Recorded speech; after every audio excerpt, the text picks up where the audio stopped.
Elon Musk just officially revealed the new Starship. And wow, the holy mother of all rockets is here. Its payload is 250 to 300 tons to orbit in expendable mode and enables around 6,000 tons of liftoff mass. This is even getting close to the legendary specifications of the mighty Sea Dragon. All this and more in today's episode of Great SpaceX. In reply to Everyday Astronaut's tweet about this new video comparing Starship to N1, the tweet has a screenshot showing Starship with a 150-ton payload to orbit and 5,000-ton liftoff mass, side by side with N1 with 95-ton payload to orbit and 2,735 tons of liftoff mass. Musk said Starship payload is 250 to 300 tons to orbit in expendable mode. Improved thrust and ISP, or specific impulse, from Raptor will enable around 6,000 ton of liftoff mass. Well, if this is real, that is crazy. Starship will be a behemoth in terms of cargo in space. It's about 3 fully loaded shuttles and about 12 shuttle payloads. To imagine, as of January of 2023, SpaceX has launched 1,272 metric tons of mass to orbit. This means it would take about 5 fully expendable Starship launches to launch all the mass that SpaceX has ever put into orbit. Additionally, the International Space Station weighs about 420 metric tons, or around 1.5 fully expendable Starships. As a result, Starship could build space stations cheaper and quicker. Every module on the ISS is hundreds of millions of dollars of engineering effort to make it light enough and strong enough, and so on. They do this because launch costs were prohibitive per kilogram before now. What does a station module look like if you don't need to worry so much about mass to orbit costs? You could use heavier, cheaper materials that are quicker to produce. You could launch sooner, more often. While unconfirmed, this could be thanks to the Raptor 3. The SpaceX Raptor 3 was recently test-fired and reached 18% more thrust than a Raptor 2. The Raptor 2 had 25% more thrust than the Raptor 1, and it was 20%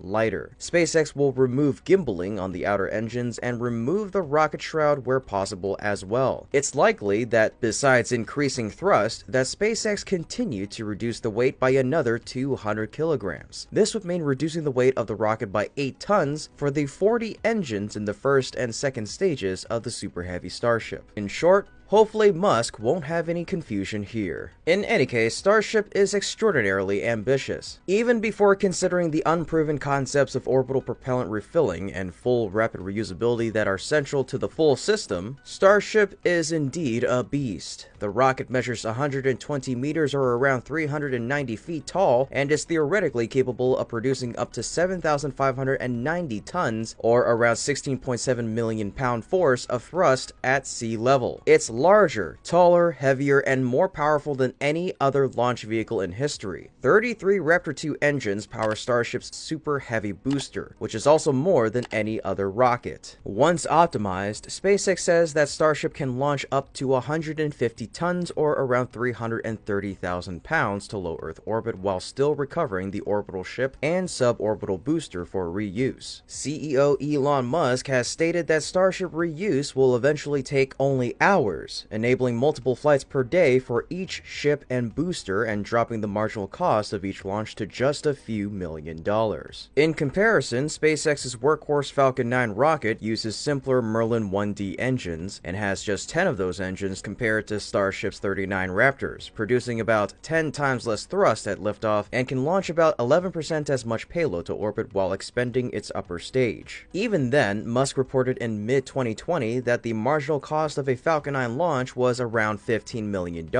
which is impressively low, but still a vivid demonstration of just how far Starship has to go. Simply ensuring that Starship can reach orbit at all is a major challenge. Successfully recovering Starship and Super Heavy after the fact may be an even bigger challenge and cannot be fully demonstrated until the rocket can consistently reach orbit. SpaceX won't be able to reuse Starship until it can consistently recover ships and boosters from orbital launches, and there's no guarantee that early prototypes will be reusable even if they're recovered. Next up, the Vulcan Centaur rocket may test fire its engines on the launch pad for the first time today on May 25th. United Launch Alliance is gearing up for a critical test firing of its next generation rocket after a recent fueling check, and it could happen as soon as this week. On Monday morning of May 22nd, Bruno stated on Twitter that the company's new Vulcan Centaur rocket was returning to Space Launch Complex 41 at Cape Canaveral Space Force Station. Now that the rocket is back at the pad, Vulcan's static fire test, in which the rocket's engines are ignited while it remains on the ground, could happen any day now. We are targeting as soon as tomorrow for the flight readiness firing, a representative from ULA shared on Tuesday, May 23rd, but it will depend on range availability. On Wednesday, March 24th, ULA CEO Tory Bruno intimated on Twitter that the test could happen as soon as Thursday, March 25th. If all goes according to plan and Vulcan's static fire and wet dress rehearsal goes smoothly,